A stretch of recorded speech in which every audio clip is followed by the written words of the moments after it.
Hello, everybody. Nice to see you.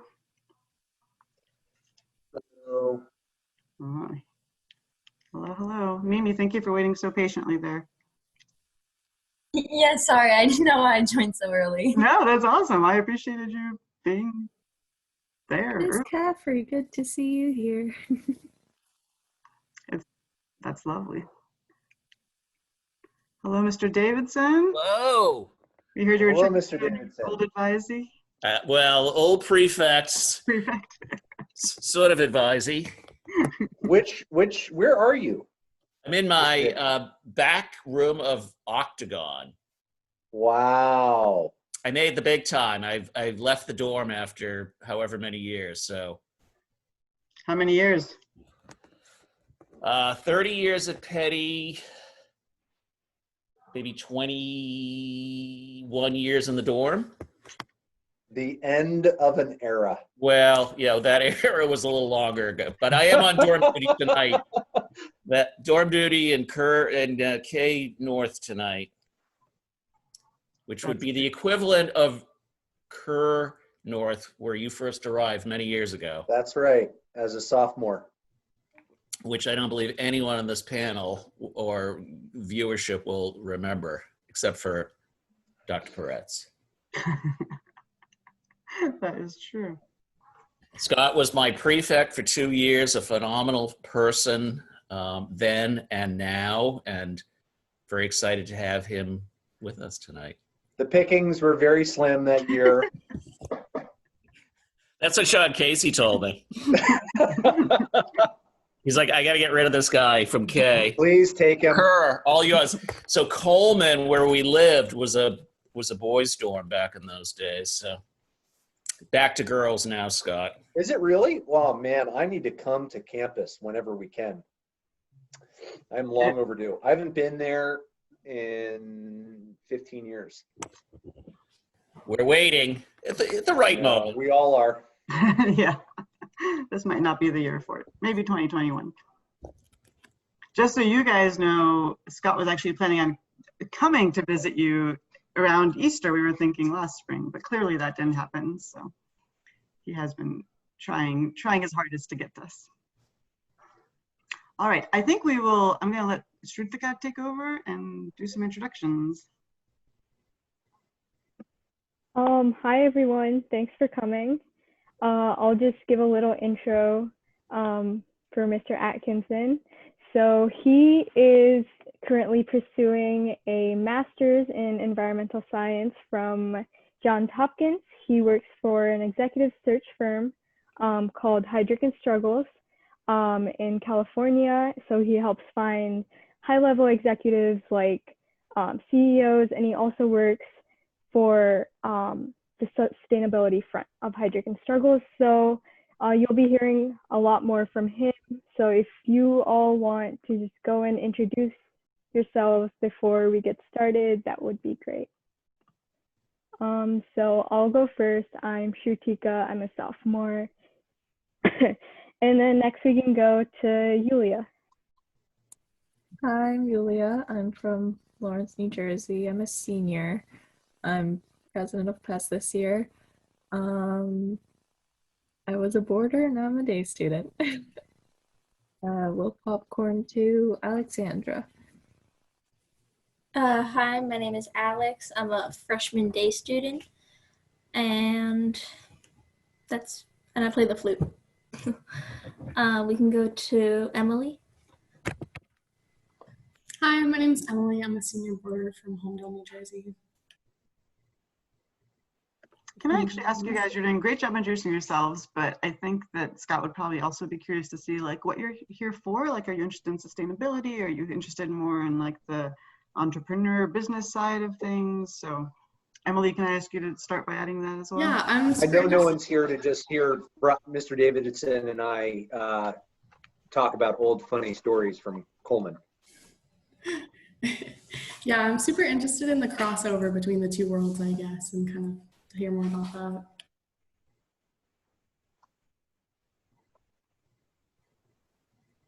Hannah, do you want to go? Oh, sorry, Mimi, go ahead. That's great. I'm Mimi. I'm a senior boarder. I mean, right now I'm in quarantine, but I'm usually at Peddie. And I'm really interested in like probably going to like sustainable development type stuff when I'm older. So yeah, that's why I'm here. Hannah. I'm Hannah. I'm a senior boarder in Green. I'm from Austin, Texas, and I was pretty interested in, like the kind of like entrepreneur and like sustainability crossover. So I thought that would sound really interesting. Alexandra, do you want to go? I already went. Oh, but I'm so sorry. You did. I was thinking to have you go talk about why you're here. Sorry. Oh yeah, I'm more here for the, like everyone was saying, like the crossover of it, but more so the sustainability rather than the entrepreneur part of it. While I'm talking, I guess I'll just call on the next person, Nash.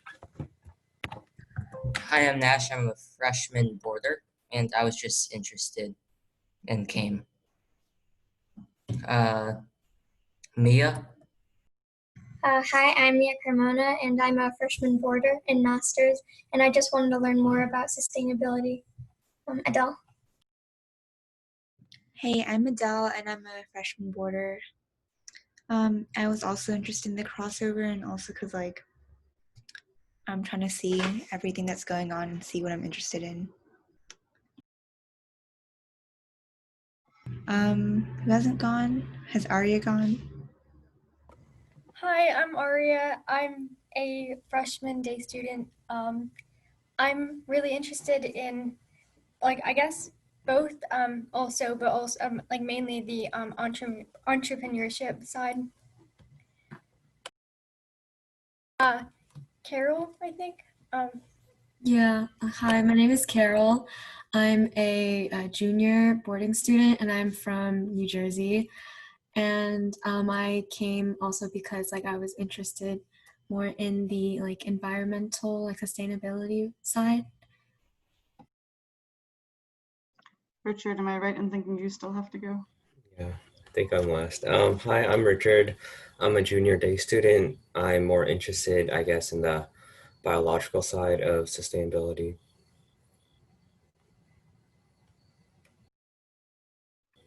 And Awesome. I was going to say Linda's our librarian, so she will pop in and out of the screen.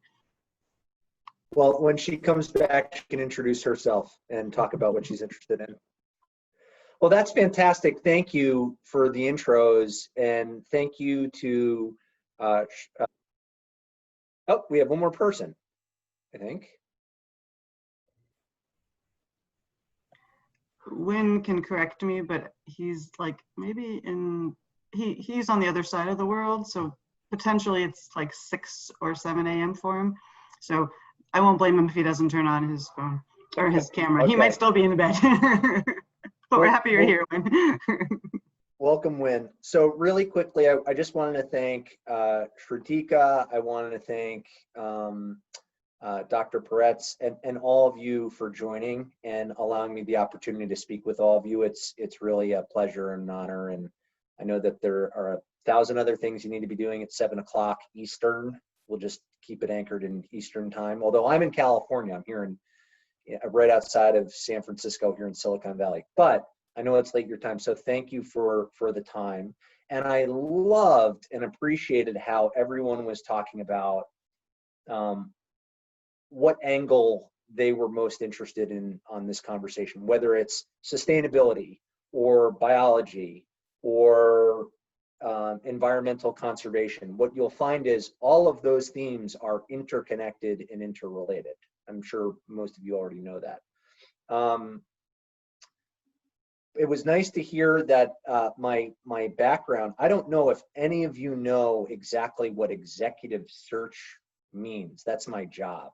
It's totally, and I expect everybody can go like, no, just, you don't have to respond, but just do this. So unless your parents are in executive search, good. Alex is giving me a no. Brian Davidson is yes, okay, you get points, no. So effectively, what executive search or headhunting is, what I do is I work with companies and organizations in placing their senior leaders. So at the top of an organization, typically it's a CEO, a chief executive officer that runs the ship. And so my job is to go out and place those people. And we can talk about the nuances of what that actually means, but as an example, over the course of my career, I've placed the chief executive officers at National Geographic Society. I've worked with, I don't know if you know Impossible Foods at all, which is a plant-based burger company. I'm seeing more yeses. This is more yes versus no's on executive search. That's good. So at Impossible, I helped place their president, who was effectively the person running Impossible Foods alongside of the CEO and founder, Pat Brown. So hopefully that gives you some kind of a sense of what I'm doing today. And I'll show you a picture. This is kind of funny. This is my latest client. I'm going to share my screen. Can you all see my screen? Hold on. Where is, here we go. This is my latest client. My latest client is Jane Goodall. And so what I'm doing with Jane Goodall right now is I'm helping her find the next CEO of the Jane Goodall Institute, which is effectively going to oversee a major nonprofit and effectively be the right hand for Jane Goodall. And if any of you know, I'm sure all of you know Jane by reputation. I won't go into who she is. And if you don't, then we can have a separate conversation about it. But hopefully that gives you enough of an overview on what I do today. What I thought might be helpful, though, is just to tell you my story at Peddie really quickly. I came into Peddie not thinking about sustainability, not thinking about environmental impact. I came in as a fish, a swimmer. I was totally focused on swimming. I was an all-American swimmer. I thought I was going to get a scholarship and just go off and swim. And within 3 months of landing at Peddie, I did not want to be a swimmer anymore. And it was very scary and daunting for me to be going from, I joined my sophomore year. I came in my sophomore year, and I was an A student at public school in northern New Jersey and a great swimmer. And I came in as a disgruntled C student sophomore at Peddie. I just got shellacked. And so the idea for me, because I was thinking about quitting swimming, the idea for me to quit swimming, the one carrot I had, or the one tool I thought that I had to get into college, if I'm a C student, was terrifying to me. But I just, the thing about Peddie that was so cool was I loved the classes. Like I just found myself drawn to Mr. Treese's Modern Africa class. And I found myself drawn to jump into clubs like the GSA. I think that's still at Peddie today. There was the Distinguished Men of Color Club at one point. And I don't know if you know this, I am not distinguished. I am a man, but I am not a person of color. But I was the one person that Brielle Parker allowed to be in the DMC. But I loved all of the different clubs and opportunities that Peddie had. But I just, being in the pool so much, I didn't have that much time to jump into those things that were kind of calling points. And it was really scary. Anyway, long story short is I quit swimming. I picked up lacrosse. I picked up football. I was Brian Davidson's prefect for 2 years. I was in every club under the planet, and I had a blast. I loved my experience at Peddie, and ultimately it helped me get rooted in the fact that I wanted to pursue a history degree, which I did so at Middlebury College. I focused on modern civil rights actually at Middlebury, and I continued to swim, actually continued to play lacrosse, and I got back into swimming. And then the long story short, after Middlebury, was I didn't know what the heck that I wanted to do when I grew up. I kind of knew that I wanted to be in California. I kind of knew that I wanted to work in something that was cool and not necessarily looking at yield curves every day, but I had no idea. And I got lucky in the sense that one of my teachers reached out to me at Middlebury and said, I have this funky job spec on my desk. It's working at a headhunting firm. They are building the teams at Facebook and Amazon and Google. And I just think that this might be up your alley. And so why not? I ended up going and meeting with this firm, and they were a executive search firm placing CEOs, CFOs, that type of level executives at Facebook, Google, all the top Silicon Valley startups out there. And I'm bringing this up because of the entrepreneurship piece that some of you all asked about. So anyway, I ended up working for that company. The first search I worked on was with Mark Zuckerberg and Facebook when they were 150 people. This is back when Friendster was around. How many of you know what Friendster, like anybody here Friendster?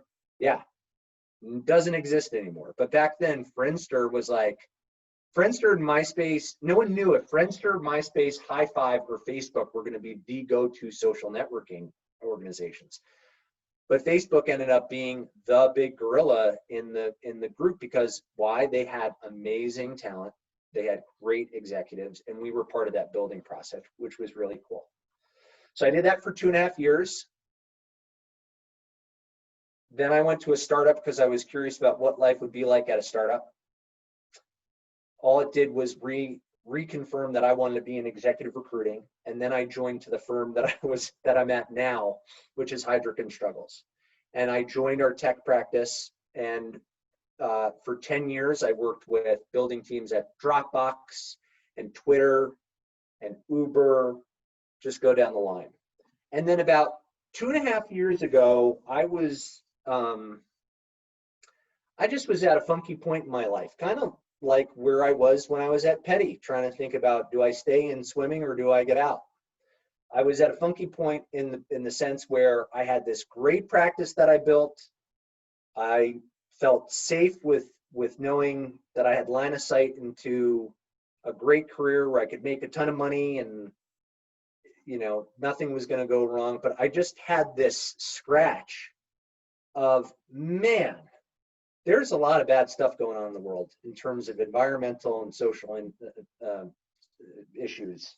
And so I ended up thinking long and hard about Heidrick and how Heidrick could be a platform for positive good in the world.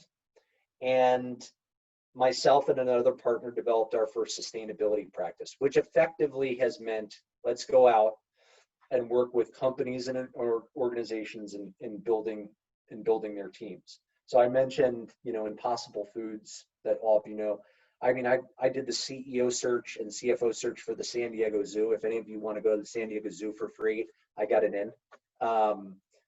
But it's also has meant for me to go and work with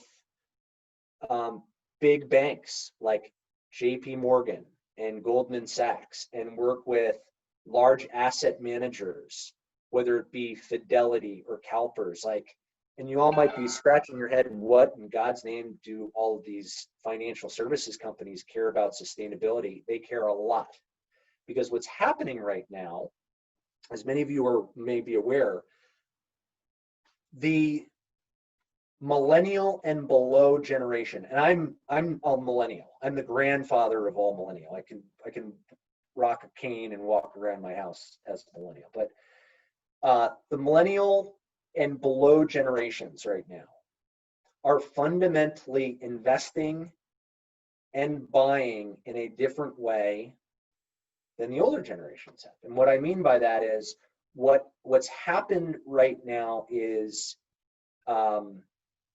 a lot of individuals now who are post-college and they've got a little bit of money in savings, instead of saying, I'm going to go invest in a company that's going to return $1 billion and make me very wealthy, what they're saying is, you know what, I actually want to still find that $1 billion in revenue business that's going to give me returns, but I want to find a company that also is going to drive some good in the world. So instead of investing in tobacco companies, instead of investing in a real estate company that might not have great practices, instead of investing in any clothing company that isn't thinking about where they're sourcing their products from, increasingly, the more sophisticated investors are saying, hey, I'm going to invest in companies that are doing good. And there's this category called ESG, environmental, social, and corporate governance. And you all know, I'm seeing yes. So ESG is super cool. Oh, it's awesome. So ESG is this new asset category where individuals are investing based on their values. So we'll say, hey, you know, I want to invest in a company that's doing good by people and planet. Well, now there are financial managers that are out there advising people on how to invest in companies that, you know, reflect their values. Beyond Meat is a great example of this. So what's happening right now in the world is that you have a group of individuals that have money and want to invest, but they don't want to invest in oil and gas, or they don't want to invest in mining and fracking. But guess what? They see an opportunity in food and food disruption, so they're going to allocate their dollars to Beyond Meat. So that's one part of this whole sustainability part, which is, so the cool part about this is if you're an entrepreneur and you have an idea or you want to build a business where it's a great idea, it's solving some problem and it's going to return dollars to investors, fantastic. But if you have an idea that's going to return dollars to investors and it's going to have some sustainability component and make the world a better place in terms of carbon emissions, or helping us get off of plastic use, or helping us think through how we develop you know, food in a more sustainable way. Business is really good in that category. Like the problem right now, there's so much capital and money that investors are looking to put towards entrepreneurs, but there's just not enough companies and people out there right now. So it's a long way of saying, if you've got a great idea, and if you want to be an entrepreneur and you want to chart a path to something that's going to be, that's going to catch fire, doing something along the lines that's in ESG or in sustainability is truly a good business decision, in addition to being a good planetary decision. I will pause right there because I want to make this interactive, and I definitely don't want to be just talking in circles. But hopefully that gives you enough insight into the stuff I do. Oh, one other thing, really quickly. Actually, you know what? No, we'll pause there so I'm not dominating here. But I'm curious if all of you have specific questions and about anything, whether it be, you know, business or entrepreneurship or sustainability. And if I don't know the answer, I'm just going to say, I don't know. I'm not the smartest person on the block. Alex. I actually have a question. Yeah. So what do you look for specifically when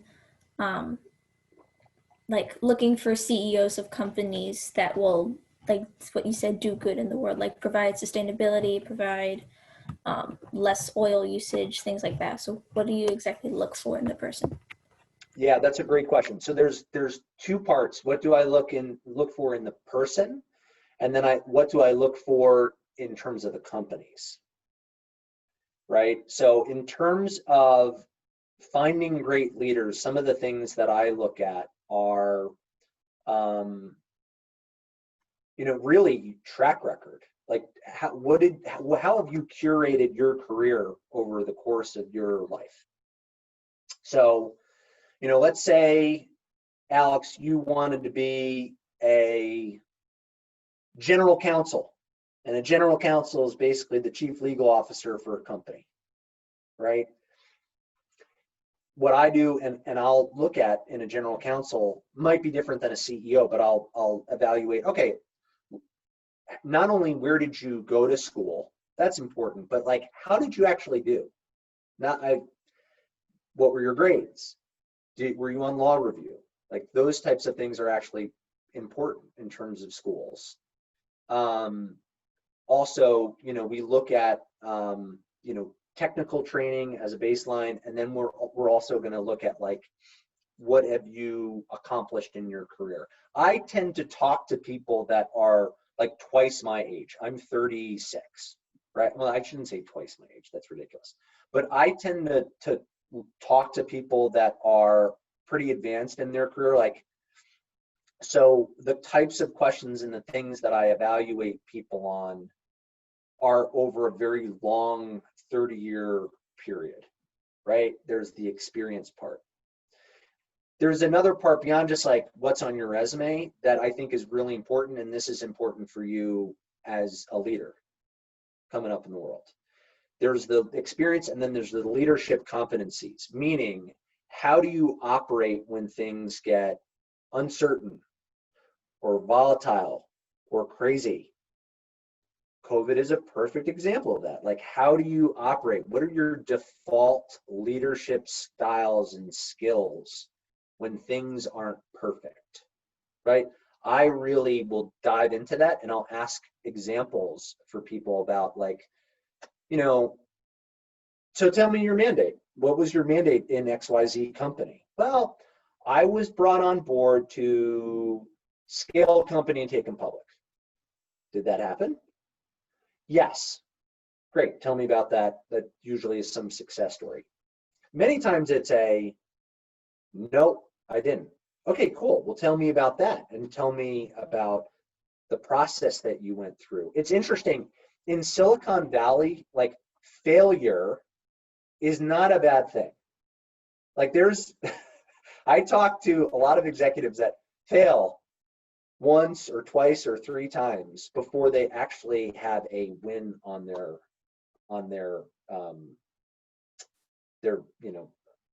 docket. But what's interesting is how those leaders show up every day, right? And how they take on challenges. Some of the most interesting and some of the most impressive leaders that I've operated with over the last couple of months have been the ones that have failed in COVID, but really they haven't necessarily failed. They've been successful in restructuring a business or in some other way that isn't necessarily like taking a company public, if that makes sense.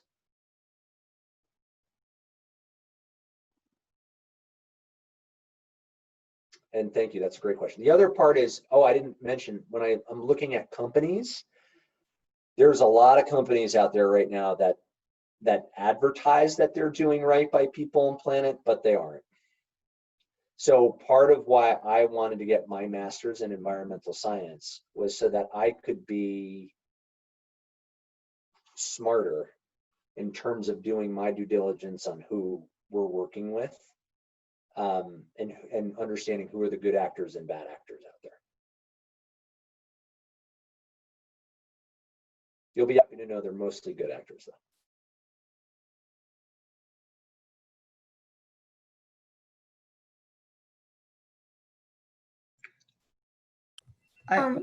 Go ahead. Oh, sorry. Sorry, that was my alarm. I also had a question, which you kind of touched upon in your last statement. It was like, how, like, if you're looking to invest in these kind of companies that are trying to work on sustainability and their environmental impact, like, what are some specific signs to tell if they are reliable and trustworthy? Well, yeah, it's a great question. It's easier if it's a public company. So if it's a public company, public companies have to release like very detailed statements in their filings, and you can go online and look up what they're doing. If it's a private company, it's a little bit more difficult. it's not a direct answer to your question, but something that you all might want to take a look at, that if you're interested in impact or environmental investing, there's this super cool company called New Day Impact. It says $0 now, not because my portfolio is not that good, but because I just exercised. But New Day Impact, and I'll send, after this note, I can send an email with some stuff. But New Day is a super cool company where if you, Mia, is that your name?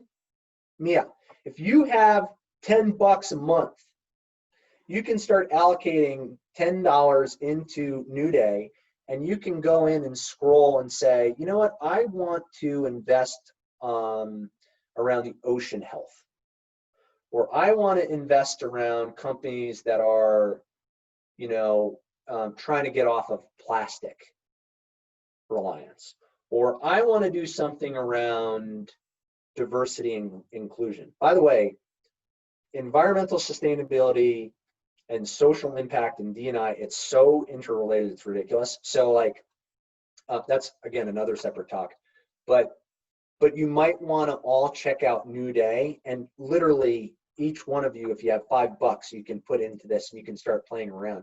The other thing I love about New Day, and this is a company that I'm starting to work with now, I might be doing some searches with them. They come out with the best news articles.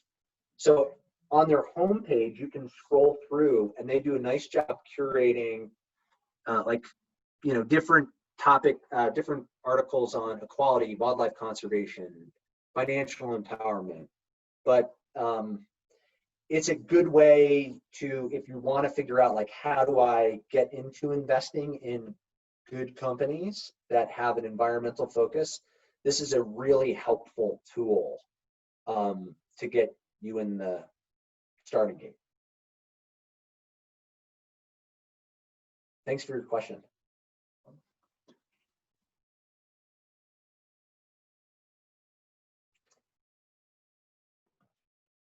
I had a question on, like, what was it like being a history major and then going into sort of like the business world? Like, how was your transition? That's a great question. In my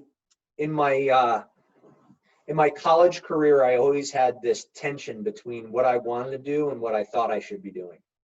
What I wanted to do was be a history major and focus on modern civil rights history and write my thesis on surfing. And, you know, my thesis, by the way, was 100 pages on, like, racial segregation and how that filtered into the whiteness of surfing, right? Like, and then if you take that and you think about, like, well, what was I doing during the summers? Well, I was on the floor of the stock exchange, and I was working for UBS Investment Bank, and I would, like, they were so different.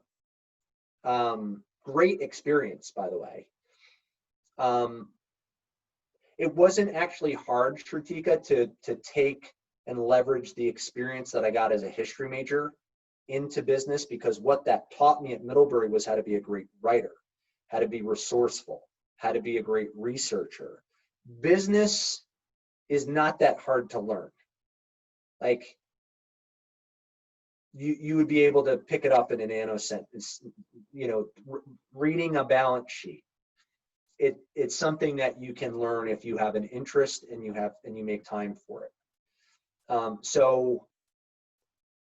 what was harder, though, was this is going to sound corny, in my heart and in my soul, trying to figure out, like, how does this guy that wants to be this history major and run this way, but is being, you know, kind of guided to go into something that's more traditional in financial services, how did those things come together? And that was the biggest tension in my professional career, was trying to figure out which way to go. And ultimately what I did was I kind of followed what I enjoyed and what I valued. And I did want to do well in terms of, you know, financial success. That was an important indicator for me. But what I learned was there's ways to generate a good income for yourself outside and make a big impact on the world outside of being a lawyer or an investment banker or doing something that's much more traditional. And by the way, the best part of my career right now is happening right now, which is I get to go and get paid to work with Jane Goodall. Can you imagine that? That's insane. Someone's paying me to work with Jane Goodall and help her bring on board a CEO. You know what I'm saying? But like, if someone said that to me when I was at Middlebury trying to figure out this history major, investment banker, what do I want to be? That is so different than where I am. But how I got to, working with Impossible Foods and these cool companies is tapping into my values, tapping into, at the end of the day, what was going to get my head off the pillow. And that just happened to be, for me, aligning with something that had a environmental and social impact component to it.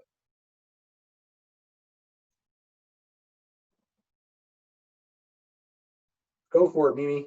And Richard, I saw your hand too. You mentioned that people are starting to invest more in sustainable companies, and they're still producing the millions of dollars and high returns and stuff. How are companies that have this added expense of trying to be more sustainable, competing with those that aren't and still producing high returns for their investors? Fantastic question. So say your question one more time, because I want to make sure that I heard it correctly. Are you saying that having a sustainability arm within the company is an added expense? I mean, if it is, if it possibly is, or how are they keeping up with Yeah, it's a great question. So at one point, being a chief sustainability officer within a company was a cost center, meaning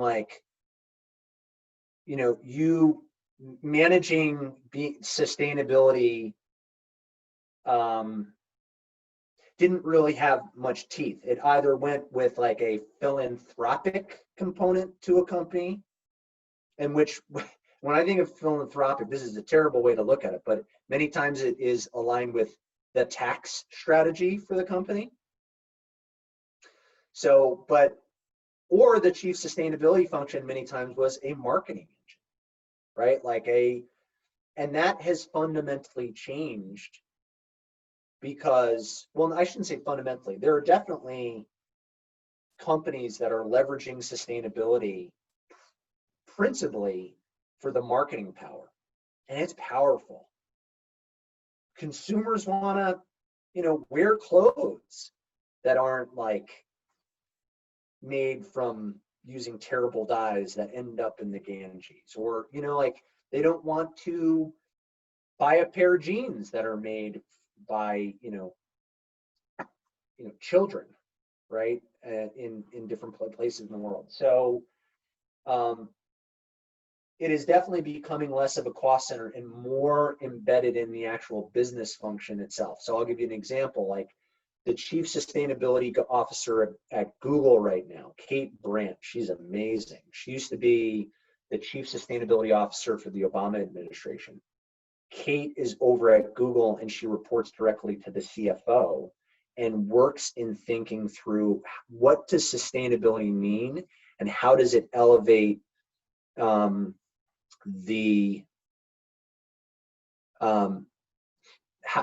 what's the right way to say this? How does it become embedded in everything that Google does? Lisa Jackson, who used to be the head of the EPA, again for the Obama administration, she is now the VP of the environment at Apple, but effectively she's the chief sustainability officer for them. Her job is to look at every part of Apple's business, all of their products, their real estate footprint, and make sure that it is aligning with people and planet at the end of the day. Now, here's the question is why though? Why? It's because all of you, all right, I'd hope many of you are making more intelligent decisions about what you're buying and what you're spending and what you're eating. That's one. But I'm telling you, the biggest driver right now is the investor piece of it.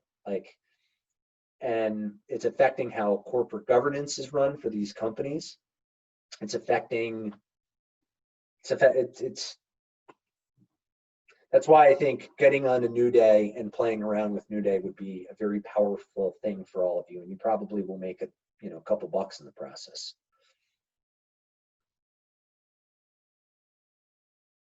Richard, you've been so patient. Okay, so my question is kind of going back to what you talked about regarding like how to figure out if a company is actually like sustainable.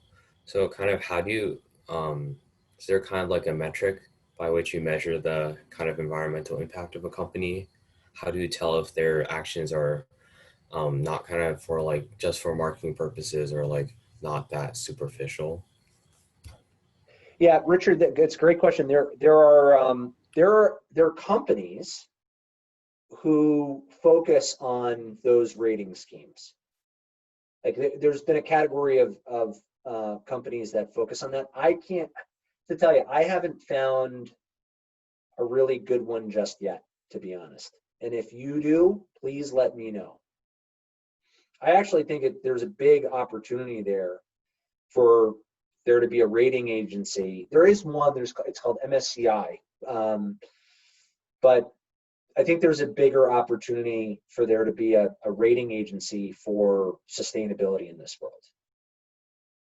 So build that company, and then I'll come do your HR search for you or GC search. Richard, I can totally see you being able to do that. It's needed.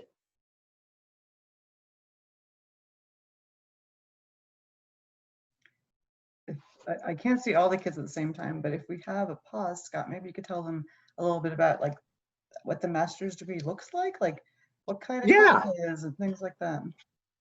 Well, so this is no, here I'll show a couple of pictures.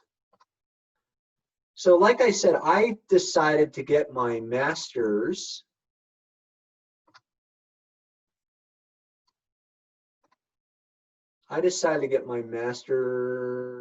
in environmental science from Johns Hopkins when I started on this journey of building this practice. And I decided to get the master's principally to be a better translator between entrepreneurs and investors. So as an example, someone like Pat Brown, who's the CEO and founder of Impossible Foods. I'll just keep going back to Impossible Foods. Pat Brown, who is this guy in this picture, Pat Brown, by the way, he has a Ghostbusters-esque t-shirt on. It's a cow, it's not a ghost, meaning no cows. But Pat's a cool guy. He was a Stanford professor, total academic. And he took a sabbatical from Stanford and contemplated what company, what idea, what's the biggest way to make a significant impact on greenhouse emissions and to fight climate change. And Pat, interestingly enough, it wasn't through electrification of vehicles. It wasn't through, go down the list of what you normally think about. At that point, it was through animal agriculture. And so Pat, academic, research person, not a business person, had never built a business. He said, I have this crazy idea. Let me try to develop a plant-based burger with fake blood and make it taste good. And he went out and did that.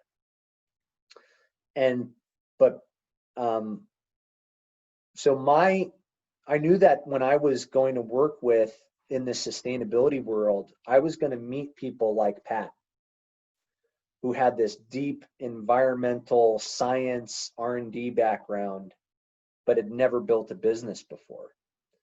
And remember, like I was working with Facebook and Uber and Twitter, all these companies, I know how to build a business from a leadership perspective. But I thought, wow, couldn't it be powerful if I took this, I know how to build a business part, and if I complemented that with just becoming a better becoming more tuned to the vernacular of science, the vernacular of conservation biology. And so my thesis was go and get a master's and learn that language. And so that's basically why I decided to do it, was so that I could be a good, again, decoder, translator, whatever you want to call, between the suits and the lab coats at the end of the day. I ended up getting on a track of conservation biology because I just found it fascinating, and college is awesome. So cool. And as part of my degree, I ended up becoming good friends with the head of our department, and he asked me to put on a set of panels around various topics. So the picture that you're seeing right now, just to get to the point, this was our panel on food. So Pat is in the picture. To his left is Davida Lindsay Bell, who is the chief head. She was the chief people officer for Imperfect Foods. Have any of you heard of Imperfect Foods? It's a cool company. They effectively go and find like ugly produce. Ugly, because there's all these cosmetic criteria to go into a grocery store. So Imperfect Foods goes out and finds all this ugly produce that doesn't make it to your shelf, and they'll send it to you direct to your house. And Were they on Shark Tank? I think I saw something. Were they? There might have Maybe. A few years ago, I remember seeing a company very similar. I don't know if it's the same one. It could be, but food waste, like you should all get Project Drawdown if you don't have it. It's an awesome book by Paul Hawken, and it lists through, I wish I had it in this room, it's in the other room, but it goes through like the top 100 bad actors in global warming, and number 4 is food waste. So anyway, it was a really, really cool panel. Next to Pat is Tracy Desjardins, who is a celebrity chef.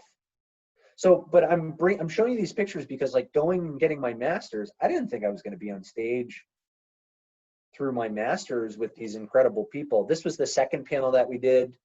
On the far right is Aulani Wilhelm, who she heads up. She's the president of Oceans for Conservation International, which is a huge NGO. They're like a WWF or Nature Conservancy. Next to her is Will Marshall, who he effectively has built this company called Planet Labs. They have 100, no, I'm sorry. I don't actually know the number. They have a constellation of satellite cameras that goes around the world and takes a picture every single day. And they've been taking pictures for the last 10 years. And so why is that cool? Well, as a Californian who's just experienced massive drought, you can visually see California going through this incredible drought. And it is shot, like the pictures are so incredible that it is a tool that you can go in and drive policy with. They also sell to the government, so they're using their cameras to combat illegal fishing, which is kind of cool. I'm gonna just this was a great quote from him. The audio isn't working on my end. Oh, it's not working? Bummer. Anyway, I'll send that to you later on, but there's a great quote from him from that panel. But anyway, so from going to get my master's, though, I ended up somehow doing these panels for Johns Hopkins because my professor asked me to do it.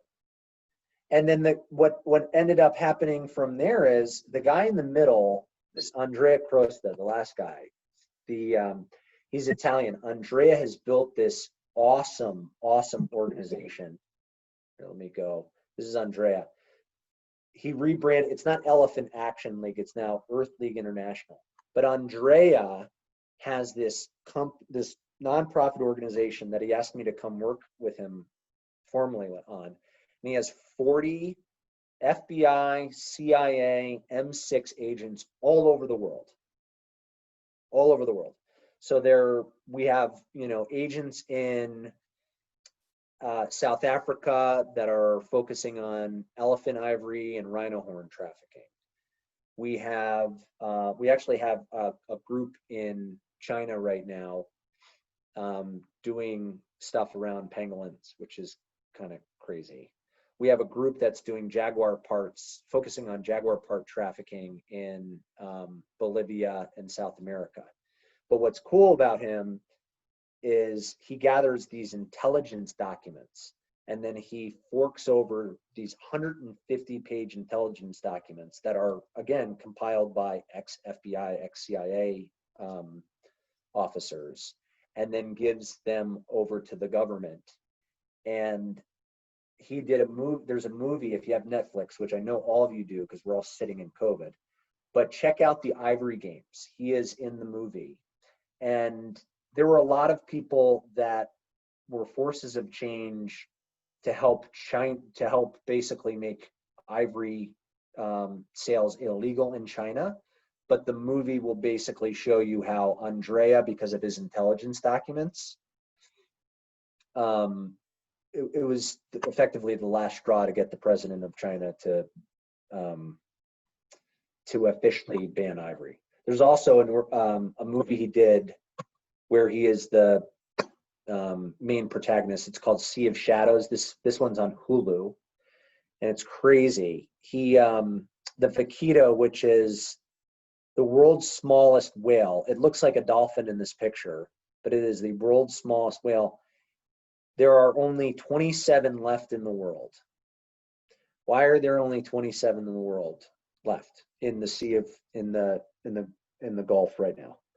Well, what's happened is in China, there is a huge demand for a fish bladder from this fish called the totoaba, which is a fish that can be found in Mexico. And when you harvest that swim bladder, you can sell it on the black market in China for tens of thousands of dollars. The problem is number one, the totoaba are going extinct, but they use these giant gill nets, huge nets. And so animals like the vaquita get caught in those nets. And the film basically chronicles this story about the totoaba, and Andrea's in it. But what's crazy about the story is who is funding the gill nets, who is basically behind all of this. It's the Mexican drug cartel at the end of the day. So he's basically going to bat with the Mexican drug cartel. And here's the thing is, it's really hard to blame the fishermen or fisher people for going out and trying to get the totoaba, because honestly, I'm a dad. I have a 3-year-old. If I had no money and I had no other way to support myself, and I'm gonna I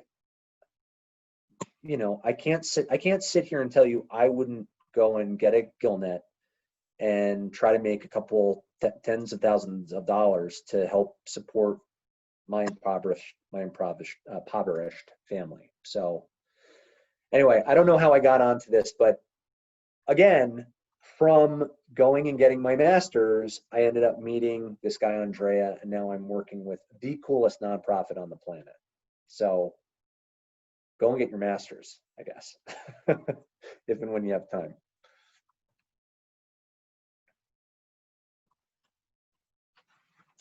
But yeah, that was the long answer to your original question, Dr. Pretz, is I just went and got my master's so that I could be more of a translator between scientists and ecologists and business people.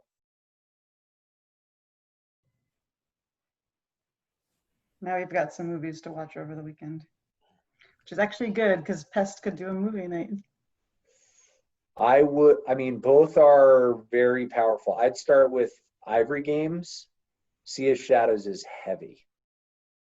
They're both heavy, but Ivory Games at least has we did it.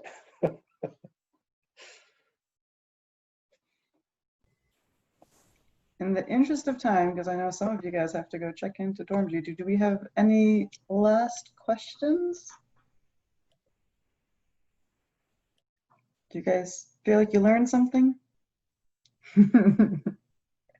If nothing else, you have some good documentary recommendations. That's definitely true. I already have New Day up on my Oh, it's tab. cool. Yeah, so it'll that's a be a good ton of thing. fun for everybody to check out. Yeah, that's great. Perfect. Great. Then, Shrutika, I will let you do the final thank yous and goodbyes. Thank you for coming and have a good day. And thank you so all much. for inviting me to this. This was great. I wish we were in person. And for those of you that are seniors, good luck on your journey here. And everyone else, hopefully I'll see next year. That would be Thank great. you. Thank you so much. All right. Thank you so much. Take care. Bye. Thank you. Awesome. Yay. Good. Thank you, Shrutika, for all your help. And Yulia, nice job. I feel like that was a great activity all around.